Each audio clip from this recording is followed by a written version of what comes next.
Yeah, so my background is really more on the business side. So I got an undergraduate degree in accounting, and then eventually I actually worked at a university for a couple of years and really loved education, but didn't want to be a teacher in the traditional sense. That didn't interest me at all. Ended up going and getting my MBA from the Acton School of Business in Austin, Texas. Just fell in love with the model. Many years before that, I had found Acton and knew that's where I wanted to go, and simultaneously found Acton Academy in their early years and just fell in love. For me, I really hated school, to be honest. It was a terrible experience in general, besides socialization. And I liked learning, actually really enjoyed learning, but I found school was not that. No one could ever tell me how what we were learning applied in real life. And so I kind of always felt like I was wasting my time. The Acton model is, the simplest way of describing it is a hands-on project-based school. It's so much more than that. I always say what we learn here should apply in real life in some way. We use the latest in technologies to help facilitate self-directed, self-guided learning. We are what we call a learner-driven environment. So it's different than what you often hear. You'll hear student-centered or other terms. Learner-driven really is, we turn the responsibilities and really everything ultimately over to the learners for them to own it. It's their studio, it's their space, it's a sacred space that they need to treat that way. So they're responsible for cleaning it, they're responsible for taking care of it, even to the extent of turning over supply lists. Hey, we're out of supplies. Okay, you have a budget for the studio, you need to order new supplies. We're 35 and growing. We'll always be kind of small.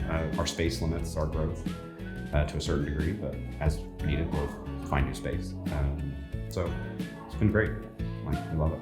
It's been awesome. I would say there are three things in particular that stand out as the most difficult things for being an education entrepreneur. Personally, it was finding space that the city would approve and that worked as a school that was compatible with the requirements and all the stuff that they require. When you're a model like Acton, finding guides, which is what we call our teachers, the mindset needed to be a guide is very different than to be a traditional teacher or anything else. The other part is finding families that are a good fit. I think these types of models are the future of education. They're popping up all over the place, and whether it's Acton or the hundreds of others that have popped up in particular post-COVID. So I have two children, Olivia and Benjamin. Olivia is 14, she does not go here, she's too old. And then Benjamin is 5.5, and he's in the Spark studio.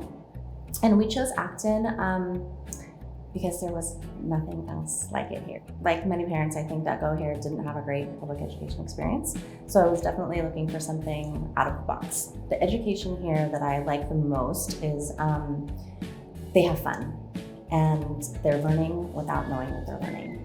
If they have problems, they can ask their peers, they can walk around the room, they're not stuck in a desk. So he was very, very, very shy. Cried, held on to me every single drop off. We actually went to a different school before we came here, and he, screamed and cried. And my husband was like, how do you do this? How do you drop him off? I was like, I'm just gonna have to let him go. As we came to Acton, and he still did a little bit, but he just really enjoyed the nurturing of, I guess, the guides, and it was just comfortable. The class sizes were smaller, and so he's really blossomed. Now he gets out of the car, he's excited to go, and he loves it.